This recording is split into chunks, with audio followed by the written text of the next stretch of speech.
पे एक शहर है, वहाँ तुम जा सकती हो। एंड तभी उसी दिन ना ग्रे को गॉज से प्यार हो गया था एंड ग्रे डिसाइड कर लेती है कि वो वापस घर नहीं जाएगी। एंड फिर थोड़े दिन इधर उधर ग्रे भटकती है और थोड़ी बहुत ठोकर खाती है, लेकिन फिर किस्मत का खेल तो देखो, यामी सर इसे मिल जाते हैं एंड इसको ब्लैक बुल्स में ऐड कर लेते हैं। एंड कमाल की बात ये होती है कि ना तो सिर्फ ग्रे को एक नई फैमिली मिल जाती है, बल्कि साथ ही साथ गॉज भी इसे मिल जाता है जो कि इसी स्क्वाड में था। एंड भले इसने गॉज को कभी बताया नहीं होता, लेकिन ये गॉज से ना बहुत प्यार करती थी एंड इसीलिए ये कुछ भी करके गॉज को मरने नहीं दे सकती थी। एंड ये सिचुएशन, ग्रे का प्यार, गॉज की हालत, ये सब के सब ना ग्रे का ट्रू मैजिक अवेकन कर देते हैं, जो कि ट्रांसफॉर्मेशन मैजिक नहीं होता बल्कि कोई और ही मैजिक होता है जो कि अभी तक पता नहीं चला कि क्या है। लेकिन अपने असली मैजिक का यूज कर ग्रे पता नहीं कैसे, लेकिन ना तो सिर्फ इस स्क्वाड को गायब कर देती है बल्कि गॉज के वुंड और इसके दिल को भी पूरी तरह से हील कर देती है। एंड ग्रे इस तरह गॉज की जान को बचा लेती है जो कि लगभग इम्पॉसिबल था। लेकिन तभी इधर आस्था बेहोश और बहुत ज्यादा इंजर्ड होकर जमीन पर गिर जाता है और दांते इन दोनों के पास आकर इनसे कहता है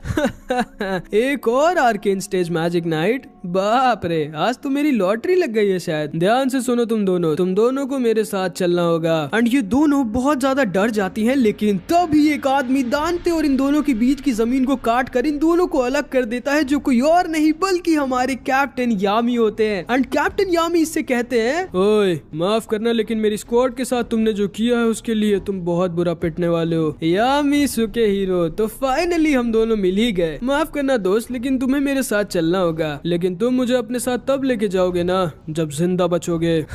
लगता है तुम मुझे द डार्क ट्रायड के लीडर दांते को थोड़ा हल्के में ले रहे हो यामी सुके हीरो। एंड तभी दांते अपने ग्रेविटी मैजिक को यामी सर के ऊपर यूज कर देता है, जो यामी सर को जमीन पर गिरा तो देती है लेकिन झुका नहीं पाती। अरे बाप रे, मेरे ग्रेविटी मैजिक से तुम गिरे नहीं, लगता है मैं भी तुम्हें हल्के में नहीं ले सकता। Dark moon. एंड तभी यामी सर अपना over power dark moon attack use कर देते हैं। एंड अब इतने रीजन में यामी सर की मर्जी के अलावा कोई और अपना मैजिक यूज नहीं कर सकता था। एंड दांते समझ जाता है कि यामी सर को ये हल्के में नहीं ले सकता। दांते फिर एक बड़ी सी चट्टान को यामी सर की ओर सुपर स्पीड में भेज देता है, जिसे यामी सर अपने डार्क स्लैश से काट देते हैं। एंड फिर दांते अपनी खुद की एक स्वॉर्ड बनाकर यामी सर से भिड़ने लगता है, लेकिन ऑब्वियसली भाई यामी सर की स्क्वाड स्किल के बारे में तो तुम जानती होगे।